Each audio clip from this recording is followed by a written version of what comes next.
Assalamualaikum warahmatullahi wabarakatuh. Selamat pagi dan salam sejahtera untuk kita semua.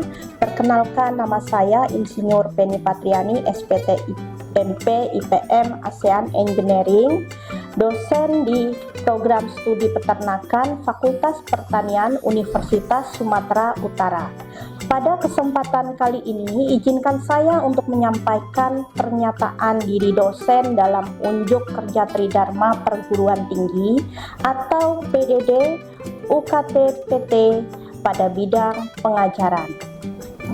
Saya akan memaparkan secara terperinci salah satu mata kuliah yang saya ajar, yaitu teknologi daging dengan menggunakan kerangka DIA yang mencakup aspek delivery atau penyampaian materi, interaction atau interaksi dengan mahasiswa, dan assessment atau penilaian pembelajaran yang keseluruhannya mengacu pada rencana pembelajaran semester atau RTS yang telah saya kembangkan, meliputi beberapa outline, yaitu terdiri dari deskripsi mata kuliah, capaian pembelajaran mata kuliah, sistem pembelajaran model pembelajaran, kemudian materi pembelajaran, metode pembelajaran, sistem penilaian, dan rekaman video pembelajaran. Pertama-tama saya akan memaparkan identitas mata kuliah ini, yaitu teknologi daging yang dapat diambil oleh mahasiswa pada semester genap, yaitu semester 6 dengan kode mata kuliah PTN 3223 dan status mata kuliah peminatan dengan bobot 3 SKS. Pengampu mata kuliah ini adalah salah satunya saya sendiri, Insinyur Penny Patriani, SPTMP IPM ASEAN Engineering. Deskripsi mata kuliah ini adalah setelah menyelesaikan mata kuliah teknologi daging, mahasiswa semester 6 program studi peternakan Fakultas Pertanian Universitas Sumatera Utara diharapkan dapat menjelaskan tentang teknologi daging, skala industri, mulai dari struktur dan mekanisme kontraksi otot, kemudian proses konversi otot menjadi daging, kemampuan untuk menganalisa sifat fisik, kimia, mikrobiologi, organoleptik yang menjadi indikator penentu kualitas daging, prinsip-prinsip berbagai metode pengolahan maupun pengawetan seperti pengasapan, pembekuan, pengeringan, fermentasi untuk produk seperti sosis dan aneka olahan beku, dan tetap berpegang pada prinsip keamanan pangan serta memiliki nilai tambah atau inovasi produk daging di masa depan. Capaian pembelajaran yang ditempuh oleh mahasiswa yaitu ada 6 capaian pembelajaran mata kuliah atau CPMK, yaitu yang pertama CPMK 0705, mahasiswa mampu menerapkan teknologi terbaru dalam pengolahan daging.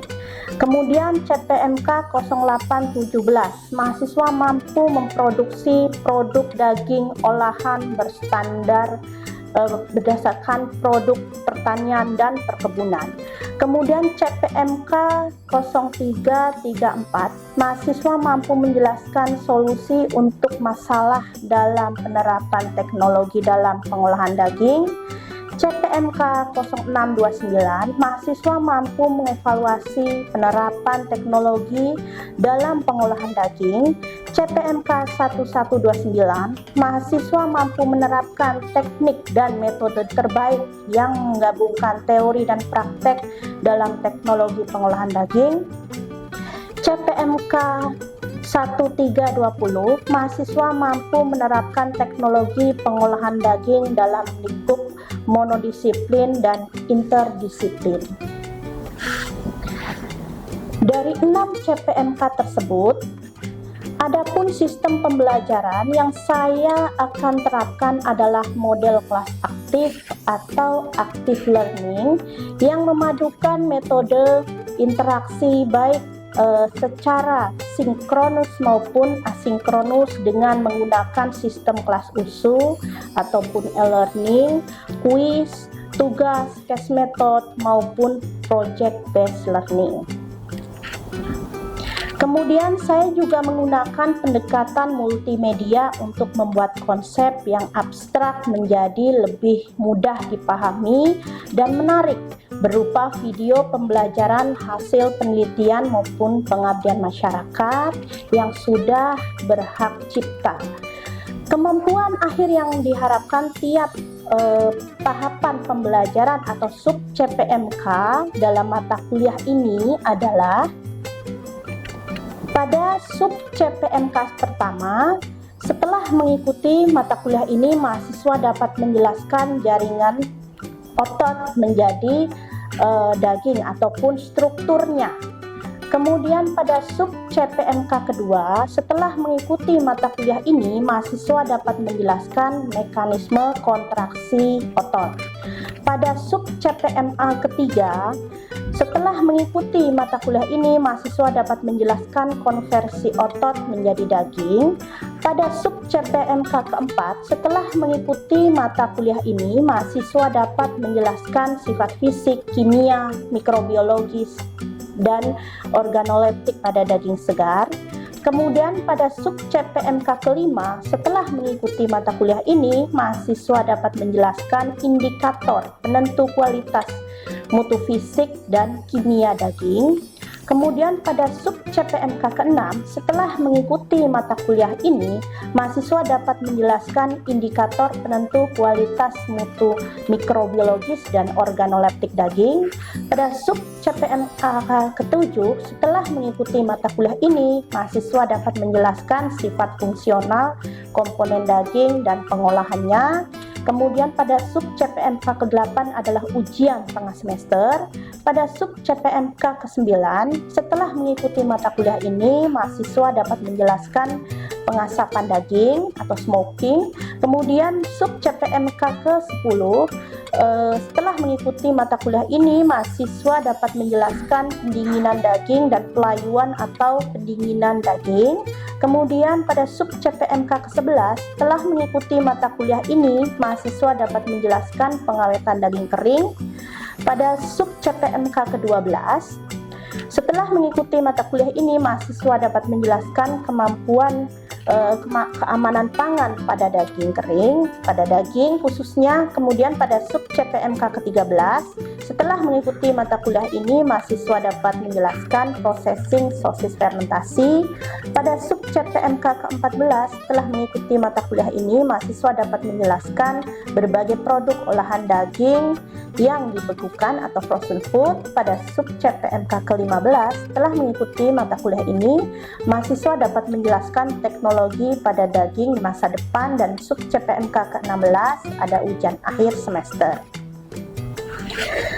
Kemudian adapun materi perkuliahan yang digunakan dalam mata kuliah teknologi daging. Adapun yang pertama, materi pertama adalah jaringan otot dan strukturnya. Materi yang kedua adalah mekanisme kontraksi otot. Materi yang ketiga adalah konversi otot menjadi daging. Materi yang keempat sifat fisik, kimia, dan mikrobiologis daging. Kemudian materi yang keenam, ini yang akan kita bikin videonya, adalah indikator penentu kualitas fisik dan kimia daging. Kemudian pertemuan ke-6 ada indikator penentu kualitas dan mutu mikrobiologis serta organoleptik daging. Kemudian pada pertemuan ke-7 ada sifat fungsional komponen daging dalam pengolahan daging. Pertemuan ke-8 ada ujian tengah semester. Kemudian pertemuan ke-9 ada pengasapan daging. Pertemuan ke-10 ada pengawetan daging dengan pelayuan atau pendinginan. Kemudian pertemuan ke-11 ada pengawetan daging kering. Pertemuan ke-12 ada keamanan pangan pada daging. Kemudian pertemuan ke-13 ada processing olahan daging fermentasi, khususnya sosis fermentasi. Kemudian pada pertemuan ke-14 produk olahan dari aging yang dibekukan atau frozen food. Kemudian pada pertemuan ke-15 ada teknologi pada daging di masa depan, dan pertemuan ke-16 ada ujian akhir semester.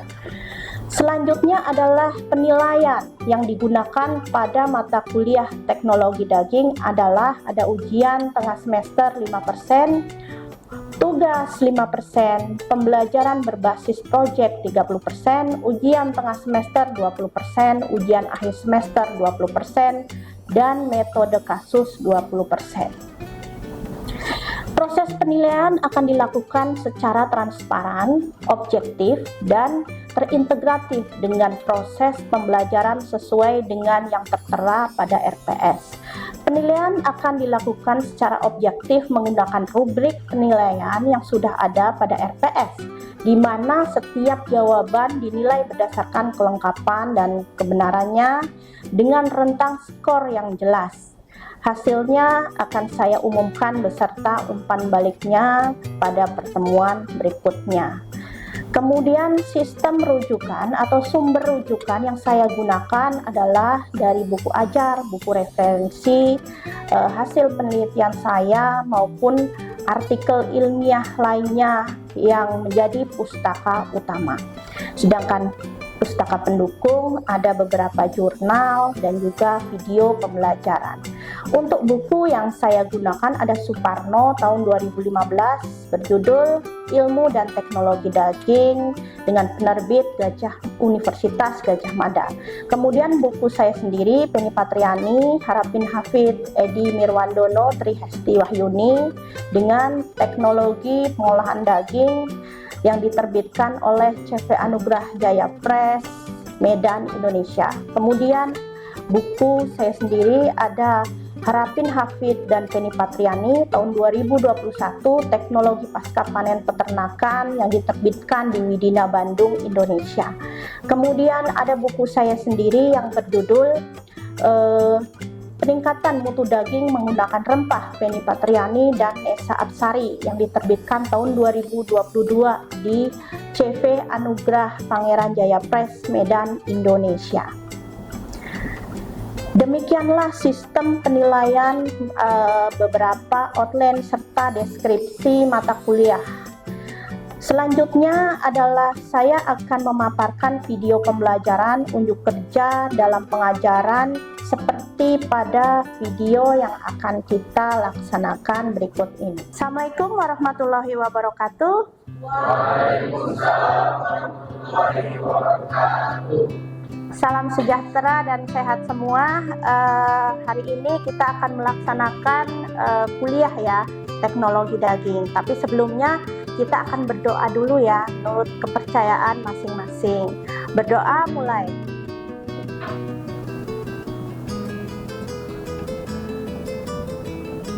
Berdoa selesai.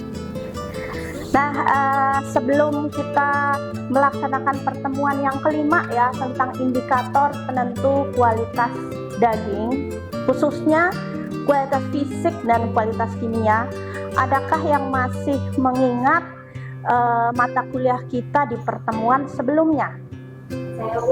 Iya, berdiri dan jelaskan. Baik Bu, terima kasih atas waktu yang telah diberikan. Izinkan saya untuk menjawab bahwa pertemuan kita minggu lalu itu membahas tentang sifat fisik, sifat kimia, dan mikro pada daging secara garis besar pada pemasaran di tradisional dan pasar swalayan. Terima kasih Bu. Oke, ya. Jadi kalau minggu lalu itu sudah kita belajar tentang kualitas fisik, kimia, mikrobiologi, organoleptik itu dalam skala pasar tradisional maupun industri. Hari ini kita akan mempelajari indikatornya ya. Setelah mengikuti mata kuliah pada hari ini ya, pertemuan kelima ya, mahasiswa atau adik-adik di sini bisa menjelaskan tentang indikator penentu kualitas fisik ya dan kualitas kimia pada daging, baik daging itu unggas maupun ruminansia ya. Jadi ada beberapa bahan ajar yang bisa adik-adik di sini dapatkan di perpustakaan ya. Perpustakaan kita, perpustakaan USU, ada bentuk cetaknya, buku ajar ibu ya. Ada yang peningkatan kualitas daging menggunakan rempah, kalian bisa buka di situ ataupun dengan cara online ya di kelas USU ya, atau di e-learning. Semuanya sudah absensi kan? Ya, absensi di kelas USU jangan lupa ya. Oke, untuk pendahuluan ibu ingin bertanya ya, kenapa sih kita perlu mempelajari kualitas fisik dan kimia pada daging? Ya. Mas kesempatannya Bu, jadi kita perlu mempelajari kualitas fisik dan kimia daging itu untuk mengetahui bahwa daging yang kita konsumsi itu aman untuk dikonsumsi, baru dia memiliki kualitas yang baik, memiliki gizi yang baik, dan memiliki karakteristik rasa yang disukai dan aman untuk dikonsumsi. Iya, benar sekali ya. Jadi kita bisa mempelajari kualitas fisik tadi ya, karena daging yang kita konsumsi itu harus asuh ya, aman, sehat ya, dan utuh serta halal ya. Nah, di sini ada pengertian apa sih sebenarnya kualitas fisik. Kualitas fisik itu karakteristik yang bisa kita amati atau kita ukur, kita rasakan langsung ya, mengenai mutunya ataupun mengenai kesegaran dagingnya. Jadi kita bisa ke pasar tradisional ataupun supermarket mengetahui daging tersebut betul-betul berkualitas, itu bisa menggunakan kualitas fisiknya. Misalnya ada warnanya ya, kemudian teksturnya ya, ada beberapa item, tapi ada beberapa item juga harus kita laksanakan di laboratorium ya. Ini kualitas kimia. Kualitas kimia ini berkaitan dengan komposisi dan struktur kimianya ya. Jadi kita harus menguji dulu di laboratorium ya. Nah, untuk indikator penentu kualitas fisik ini ada bermacam-macam. Ada yang bisa kita langsung ketahui ya dengan melihat daging tersebut. Ada yang dia memang harus diukur di lab. Contohnya ada pH daging ya. pH ini derajat keasaman. Kemudian ada susut masak atau yang disebut juga cooking loss ya. Nanti kita akan lihat satu persatu. Kemudian ada daya ikat air atau water holding capacity. Ada lagi drip loss ya, drip loss. Kemudian dia adalah tetesan air. Kemudian warna itu ada dua macam uji ya, indikator. Warna ini bisa kita ukur dengan alat di laboratorium atau bisa dengan pengujian organoleptik ya, itu menggunakan panelis. Kemudian ada keempukan atau yang disebut juga tenderness. Ini pun bisa kita ukur dengan alat maupun dengan uji organoleptik ya. Nah, dari mulai pH daging ya, pH ini kan derajat keasaman. Jadi ada indikatornya ya, indikatornya di sini pengukuran pH daging ini menggunakan alat pH meter ya, dan pengukuran sebaiknya apabila kita penelitian diukur setelah 24 jam ya, karena dia sudah mencapai pH daging yang stabil atau normal, pH ultimate ya. Nah, ini kemudian susut masak ya. Susut masak ini biasanya persentase berat awal daging sebelum dia dimasak daging ini, dan kita ukur kembali dengan sesudah daging dimasak. Jadi berapa persentase penyusutannya ya. Semakin tinggi ya susut masaknya, berarti kualitasnya semakin tinggi atau semakin rendah? Iya, semakin menurun. Kalau misalnya semakin rendah berarti itu yang diharapkan, nutrisinya berarti dia semakin tinggi ya. Jadi dia bisa diukur dengan metode Cesairo di sini ya, menurut Suparno 2015. Nah, untuk mengukur cooking loss ini ada ya, dengan menyiapkan daging mentah dulu ya 10 gram, kemudian merebus. Kalau merebusnya di dalam water bath ya Tapi sebelumnya kita bungkus terlebih dahulu ya dengan plastik ya. Kalau suhu untuk perebusan berapa? 80 derajat ya. Kemudian direbus selama 30 menitan ya. Kemudian kita timbang antara berat sebelum direbus, berat setelah direbus, kemudian dibagi dengan berat sebelum direbus kali 100%. Nanti ketemu persentase dari cooking loss-nya atau susut masaknya. Nah, kalau drip loss ini sebaliknya. Kalau tadi harus dimasak dulu, kalau drip loss itu sebaliknya ya. Dia adalah tetesan yang hilang pada daging ya. Jadi ketika daging ini digantung ya, didinginkan, dia akan terjadi pencairan kembali ya. Dia akan meneteskan cairan-cairan berupa nutrisi yang ada pada daging. Nah, jadi itulah namanya drip atau tetesan. Nah, untuk mengukurnya sama ya, hampir sama. Cuma kalau cooking loss itu kan harus direbus terlebih dahulu ya. Kalau drip loss tidak ya, dia harus ditimbang terlebih dahulu, kemudian dibungkus di dalam kantung ya, dengan suhu 0 sampai 4 derajat Celcius dipendingin ya. Kemudian kita timbang berat akhirnya ya, presentasenya. Jadi rumusnya berat awal dikurangi berat akhir dibagi berat awal kali 100% ya.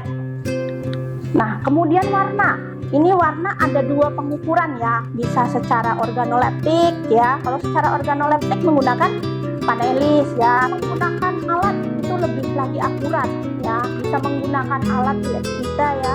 Ada chronometer ataupun ada kalorimeter ya. Kemudian keempukan ya. Kalau keempukan ini bisa juga ya. Ada dua ya. Ada bisa menggunakan panelis, ada juga menggunakan peralatan ya. Jadi daging akan dikatakan enak ya, sesuai dengan keinginan konsumen apabila dia memiliki keempukan yang tinggi ya. Water holding capacity atau daya ikat air. Kalau daya ikat air ini bisa diukur dengan metode apa, adik-adik? Metode HAM ya. Jadi kalau kita ingin mengukur water holding capacity ini bisa menggunakan metode HAM. Tapi harus hati-hati adik-adik, karena nanti water holding capacity ini semakin tinggi dia semakin baik apa tidak?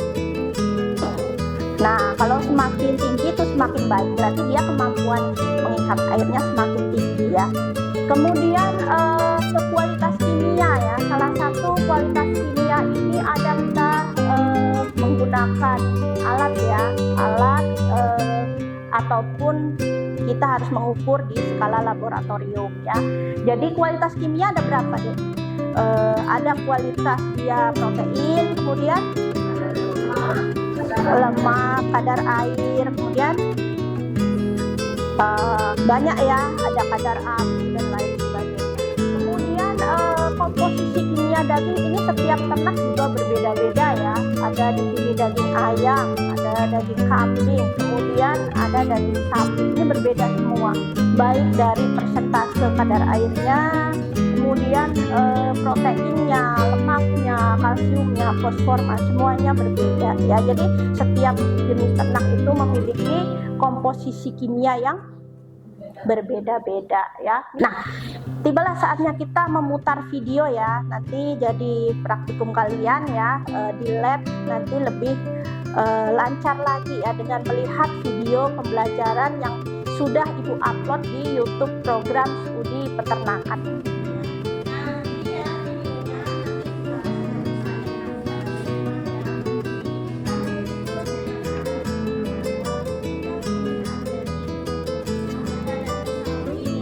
Nah ini ya, ada sedikit studi kasus kecil ya. Ibu akan membagikan untuk berdiskusi ya kita ya hari ini. Ibu ingin melihat kemampuan kalian untuk berdiskusi ya. Ini bagikan ke belakang ya.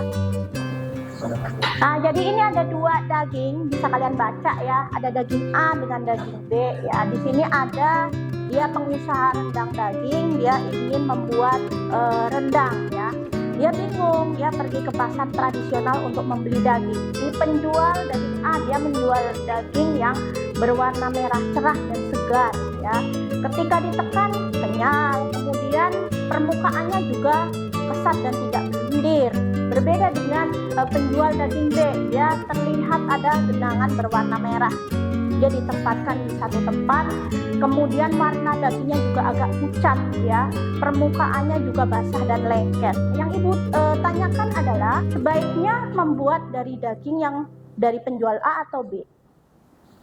Kemudian kemungkinan apa yang terjadi jika bersikeras menggunakan dia daging yang dijual pada penjual B, dan kesimpulannya. Silahkan berdiskusi. Kira-kira siapa yang ingin menjawab? Oh ya, silahkan. Jawab bahwasanya kalau menurut saya lebih memilih menggunakan daging dari penjual daging A, dikarenakan dari segi fisik bahwasanya daging yang dijual dari penjual daging A itu memenuhi persyaratan, mulai dari warna yang dijual oleh penjual daging A, warna daging tersebut merah cerah, menunjukkan bahwasanya daging tersebut masih berada dalam kategori segar. Kemudian tekstur yang kenyal itu menunjukkan bahwasanya integritas otot masih bagus pada daging tersebut. Dan yang terakhir yaitu permukaan kesat pada daging menunjukkan bahwasanya daging mampu menahan kandungan air dengan lebih baik. Oleh karena itu, saya lebih memilih menggunakan daging yang dijual oleh penjual A. Ya, tepat sekali yang dikatakan oleh adik-adik ya, bahwa yang paling bagus itu memang daging A ya. Nah, untuk alasan yang kedua, siapa yang ingin berdiskusi? Silahkan. Ya, silahkan. Baik Bu, terima kasih atas kesempatannya. Jadi saya izin menjawab dari pertanyaan nomor 2. Apa yang terjadi jika penjual atau pengusaha membeli dari daging penjual B? Maka hasil daging kentang yang akan dihasilkan akan lebih mengecewakan. Hasil akhir daging yang didapatkan akan menyusut lebih banyak karena daya ikat airnya yang rendah. Kemudian teksturnya yang kering dan keras, dan rasa daging yang diakibatkan akan kurang gurih. Ya, benar sekali ya. Jadi itu ya, dagingnya teksturnya nanti akan lebih keras, dia susut masaknya akan lebih tinggi, sehingga rasanya nanti akan kurang gurih. Malah kita nanti tidak dipercaya lagi oleh konsumen karena udah terjadi penurunan rasa atau organoleptiknya ya.